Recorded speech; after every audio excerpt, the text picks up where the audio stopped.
mas que Ele possa trazer respostas, aquietar o nosso coração, direcionar a nossa existência de uma forma mais leve, mais passional, trazendo assim o amor do Cristo sobre nós. Que o seu amor protetor se espalhe sobre toda a nossa vida, inundando o rosto do quarteirão e sobre a pergunta do Senhor que nós possamos aprender um pouco mais da no Evangelho de hoje, gente, eu fiz uma curva.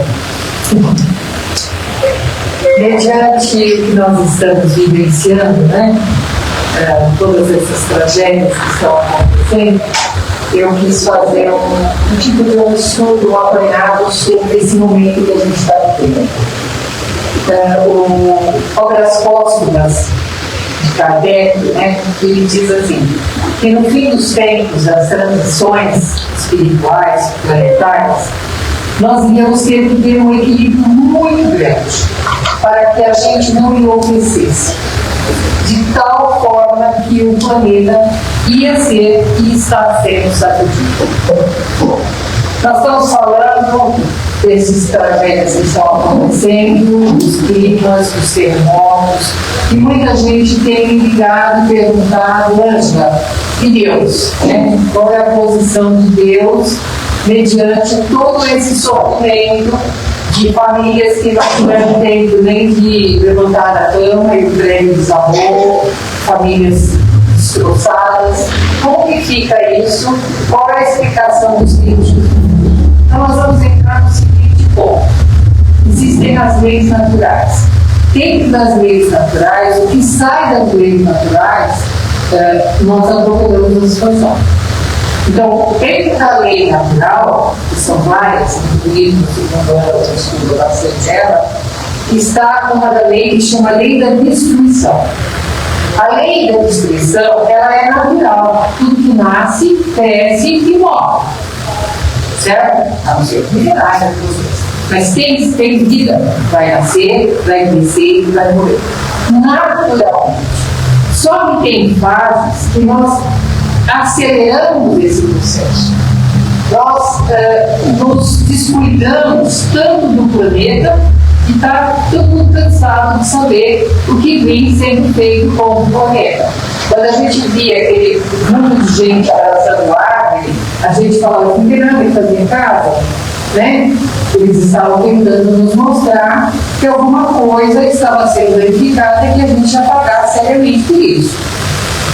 Então, as leis, elas vêm assim, não vai ter jeito, todos amam, e não vai acontecer. Nesse sentido, faz a renovação reencarnatória, tá? Todo aquele processo de vão e outros vêm. No nosso corpo físico, quantas vezes o corpo dá alerta que a gente precisa se cuidar? A gente só para de comer coisa que não pode quando já estourou a situação. Ou não, gente? Né? O diagnóstico está assim, eu preciso mudar. E muda de um dia para o outro. Tá? Eu digo que quem infartou não quer infartar de novo. Certo? Então, todas essas situações a gente poderia ter evitado. Então, aquela lei da destruição, às vezes, tem que desencarnar antes da hora, por falta de cuidado também. Só que a gente precisa entender que quando o plano espiritual vê que precisa recolher em massa, há um grande planejamento. O que a gente precisa sempre entender é que nada está fora do controle de Deus. Ele vai fazer a reunião, eles vão colocar por atração as pessoas que têm que estar naquele local, naquele momento, para que eles possam desencarnar. Essas desencarnações, elas são extremamente dolorosas? São. A gente viu o repórter, não sei quem assistiu, e choravam para dar a reportagem de tudo que estava acontecendo na colônia. Certo? Só que a posição do Cristo, ele está atento a cada situação. Ele não colocou ninguém que não precisasse estar aqui. E a gente fala, mas foi tão 4 minutos de derrota, gente, é coisa muito séria, muito séria. E não deu tempo de fazer nada. O que a gente faz em 4 minutos, gente? Não tem que preparar um cafezinho. Isso não dá. Então, 4 minutos, mas são 4 minutos que tem que ter tão louco. São esses espíritos que precisam sair da vida assim, ó. Sabe quando a gente está pressentindo que a saúde não está boa, eu vou falar assim, eu vou chamar meu advogado, passar minha conta da minha família, eu vou chamar o filho que está longe para dar um tchau. Nesses casos não dá tempo. Não dá tempo. É simplesmente passou a faca. Por quê? Porque no passado, é aí que eu quero entrar, a ação e reação.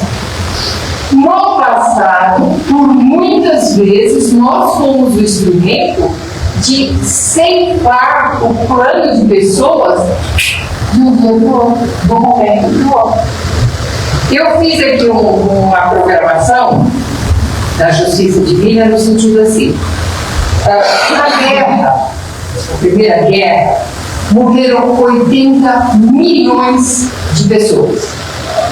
80 milhões de pessoas. Hoje, ainda, quando se morre na guerra, está lá na sua casinha, de repente vem isso, bum! Tá. Bom, antigamente nós éramos mais ignorantes. Hoje nós não somos tão ignorantes. Mesmo assim, provocamos a morte de famílias inteiras. É para jogar bomba não sei aonde, joga onde tem civil e mata todo mundo. E ainda diz assim, conseguimos bombardear uma boa parte, tomamos a terra. Como se terra tivesse algum sentido. E ainda é uma glória. Gente, 80 milhões de pessoas, não é bom. Depois, na gripe espanhola, foram 50 milhões de pessoas que foram retiradas também pela doença, que são os flagélicos. Depois ele tem aqui 12 milhões de pessoas que foram traficadas no tempo da escravidão, no qual 250 mil morreram nessa caminhada. Milhões morreram nessa caminhada. E eu ainda vinha super elegante, maravilhoso, expondo as peças que iam ser vendidas. E dispensava naturalmente nos mares e tudo mais, abre as portas e solta quem morreu.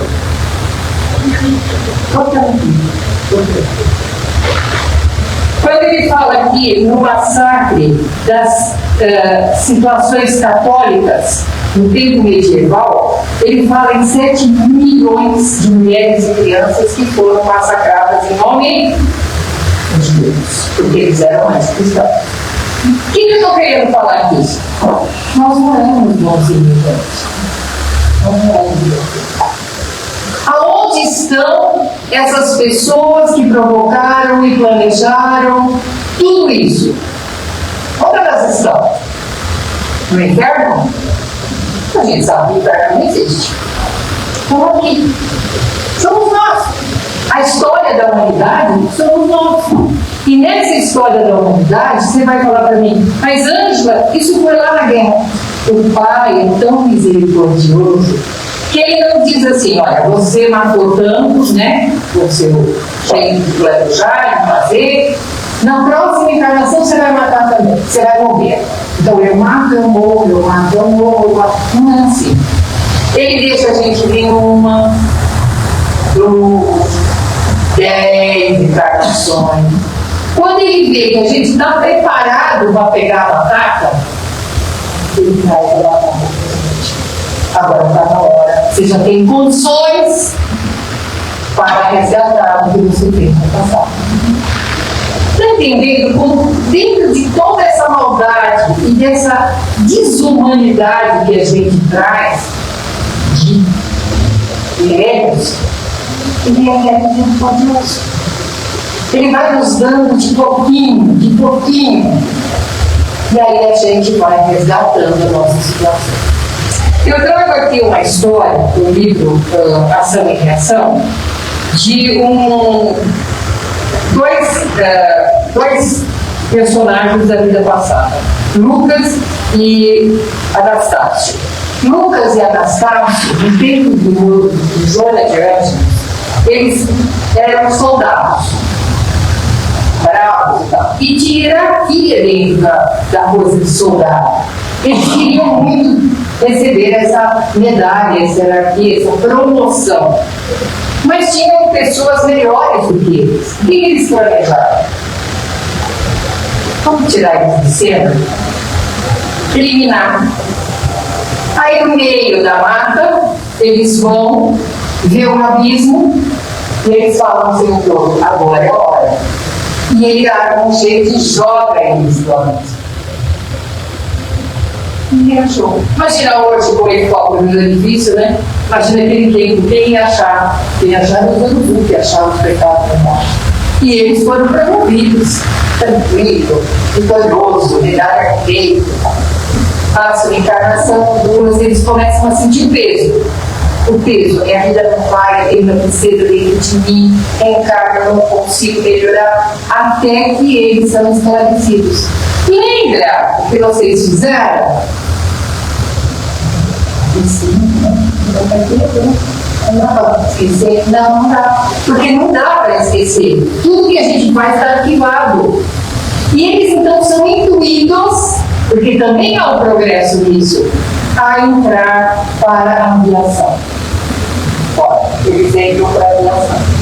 Nessa entrada de aviação, eles desenvolvem, aperfeiçoam os aviões e tudo mais, colaboraram muito para isso. Só que no treino de voo, o que acontece? O avião cai. A gente falou na boca, né? Em outros aviões caíram. Eles precisavam sentir o que era ser lançado no ar. Exatamente como eles fizeram com as pessoas que eles jogaram abaixo do abismo. O que eu estou querendo dizer? Gente, por mais que a gente pense que Deus castiga, não, Ele está dando a oportunidade. Ele está dando a oportunidade de eu sentir na pele, na minha pele, o que eu provoquei ao outro para que nunca mais eu faça. Para que nunca mais eu faça. A misericórdia de Deus é tão grande que a gente diz assim, você tem uma predisposição para passar por isso por causa dos seus delitos, por causa da sua falta de informação, da sua ignorância do amor de Deus. Mas ela pode ser abreviada. Tem uma outra passagem, vocês sabem que eu sou a mulher da história, uma trabalhadora da casa espírita, né, dirigente da casa espírita há muitos anos, dedicada, amorosa, ajudava todo mundo, e ela foi preparar um almoço e todo a água fervente caiu em cima da mão e do braço dela, a ponto de fazer bolhas e situações difíceis. E ela então vai para Deus e fala, mas escuta, justo eu, que faço tanto pelas pessoas, ninguém viu, o plano espiritual é mentor, né? Que a gente liga no mentor, puta, não me viu, não me ajudou, que não viu que meu braço ia queimar, não viu que eu estava virando a panela, ninguém me ajudou. E ela então é levada no plano espiritual à noite e ela lembrava. Essa encarnação, a sua predisposição, que você concordou por saber da sua necessidade, você iria morrer queimada, como tantos que você queimou na Santa Inquisição. Porém, pela misericórdia divina e pelo seu trabalho ao terceiro, você queimou o braço e a mão. Mas o que eu quero lembrar, gente? Passa, raspa.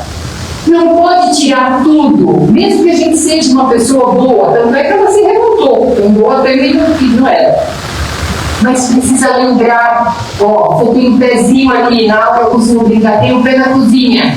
Dê uma olhada no que você anda fazendo.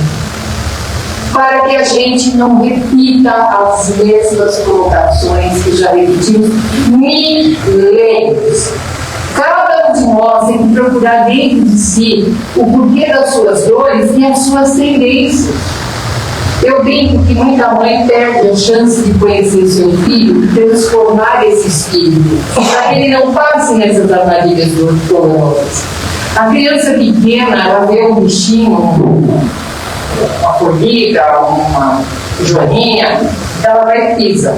Aí ela fica olhando, tá andando de novo, ela bate de novo. Ela pega e tira a perninha, tira da perninha, ele acha legal, né? Anda, tirou uma perninha, anda, e dá risada.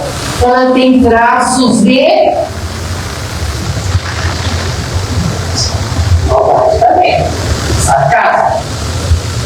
A pessoa está vendo que o outro está morrendo.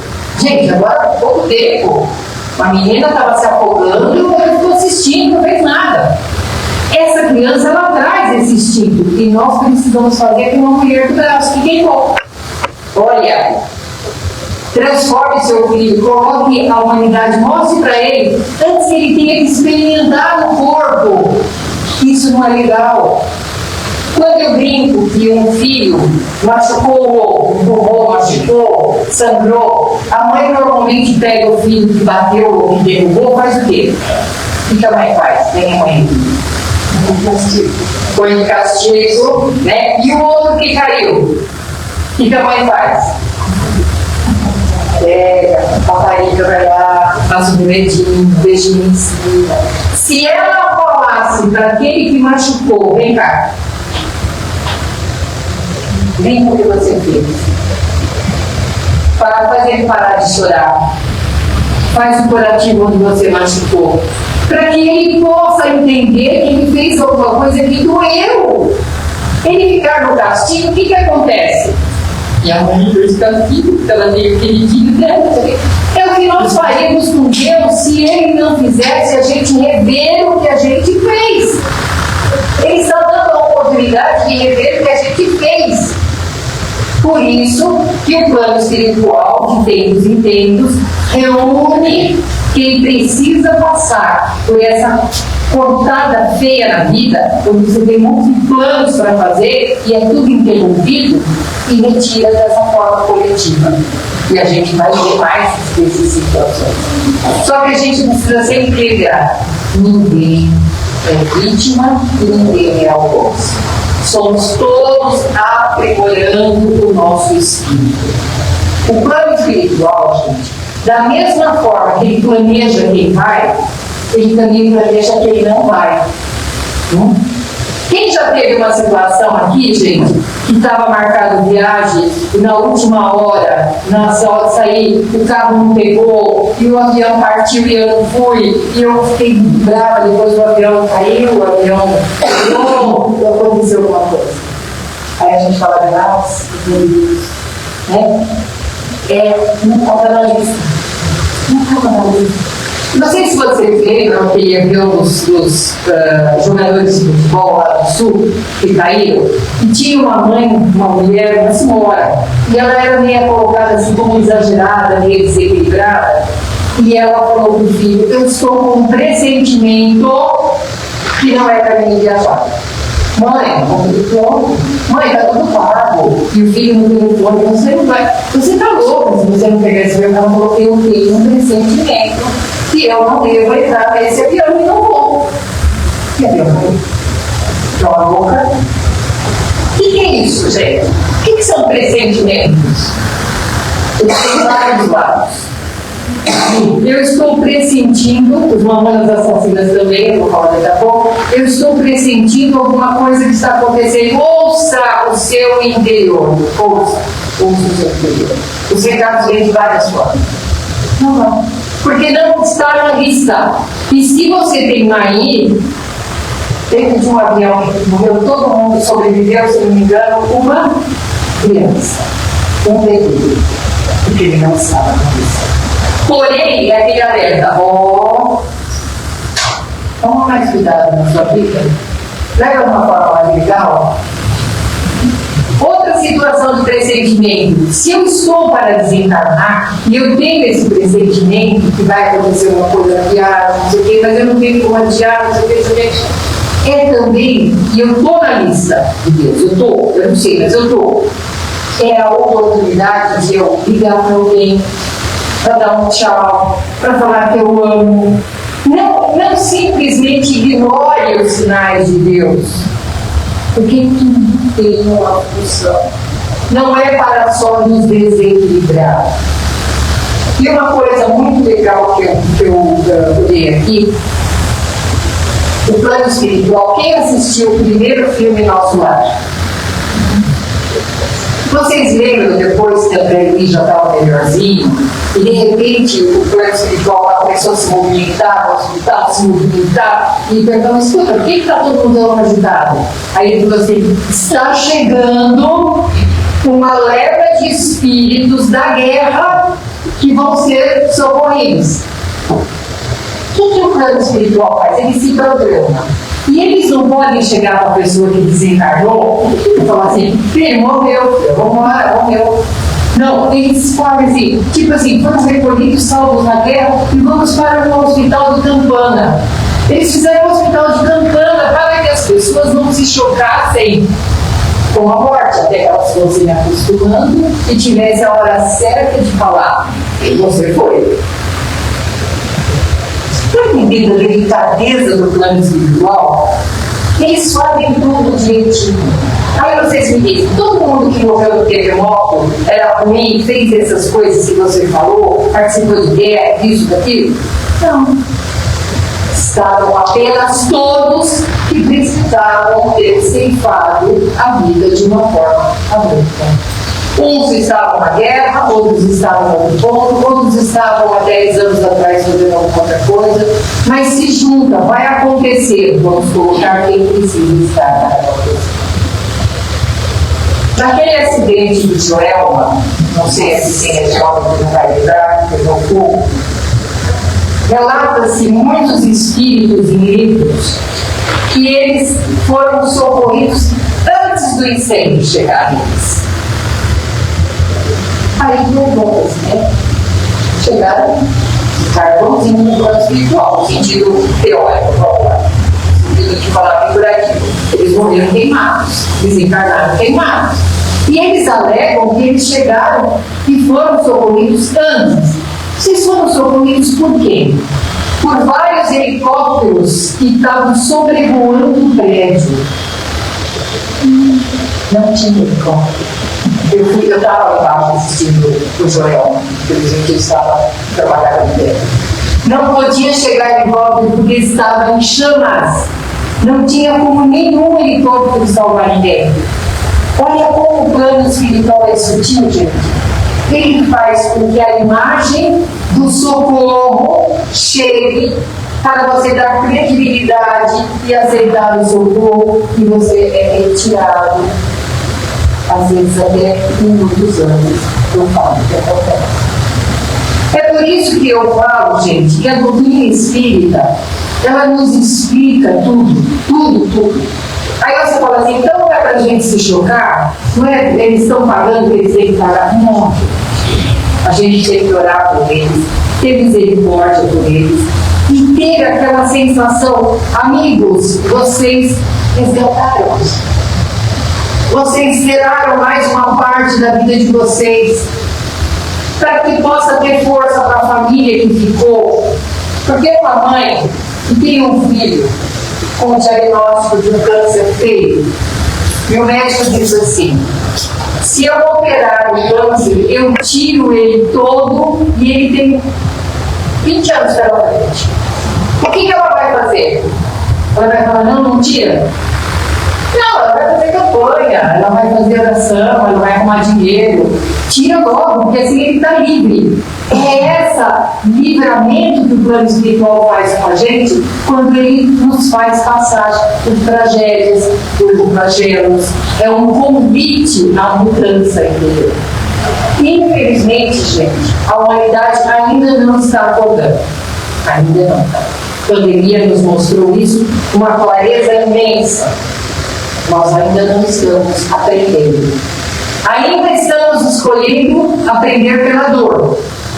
Mas eu acho que a partir da hora que a gente começa a visualizar que a justiça divina se faz e não tem saída, nós vamos pensar duas vezes antes de cometer os delitos. Porque quando a gente vê pessoas desviando período escolar, quando a gente vê remédio que não chega na pessoa, porque a pessoa está desviando, se ela tivesse o mínimo de consciência de que ação e reação é lei universal, ela não vai. Porque quando a gente vê uma pessoa comendo lixo, a gente sabe que dói, mas é o que eu vejo, né? Entre aspas, no sentido de brincadeira. Deus, eu não sei o que eu estou apanhando, mas Deus sabe o que está fazendo. E Ele está fazendo, ainda assim, o melhor que Ele. É isso que eu queria falar para vocês, gente. Espero que eu tenha pelo menos explicado um pouquinho do momento que a gente está vivendo e que a gente não se desespere. Porque quando a gente fala, já vai chegar no Brasil, os temporais, gente, o que tiver que ser nosso, vai ser nosso. O que não tiver, a gente olha pela definição. Alguma pergunta, gente? Alguma dúvida? Não? Qualquer coisa a gente pode. Bom, então vamos celebrar a coração, agradecendo a Deus por que Ele nos explica, nos fortalece, nos dá esperança de tudo que está acontecendo, são necessários para que nós possamos crescer como seres humanos e aprendermos realmente o valor do amor. Vamos unindo nossos pensamentos, doando que temos o melhor, para que o plano espiritual possa envolver todo o planeta, envolver os dirigentes neste momento, envolver todos esses irmãos desencarnados que chegam ao plano espiritual desorientados. Vamos vibrando para que a espiritualidade possa reunir-nos, acalentar as famílias, trazendo assim o alívio aos corações. Vamos vibrando pelo nosso Brasil, que nós possamos ter equilíbrio e paz interior. Lembrando sempre que ele está destinado a ser a pátria do Evangelho, e a pátria do Evangelho é o amor. Vibrando pelas casas de oração, pelos trabalhadores, rogando que Jesus possa adentrar a cada lar, levando a luz, o conhecimento, da paz e do amor. Pai Celestial, protegei-nos, sustenta-nos em todos os momentos, principalmente aqueles que a gente não faz assim.